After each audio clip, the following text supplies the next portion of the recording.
त्या फुलांच्या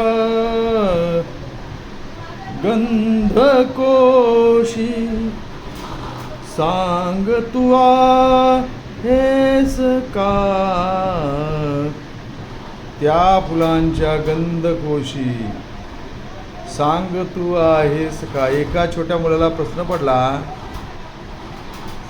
देव कुठं आहे? तर त्या फुलाच्या सुवासात तू आहेस, तुझा वास तिथे, तुझा वास. बीज अंकुरे ज्या ठाई तिथे तुझा वास, तसा या फुलांच्या गंधकोशी सांग तू आहेस का? आहेस, खरं आहेस का? सांग ना.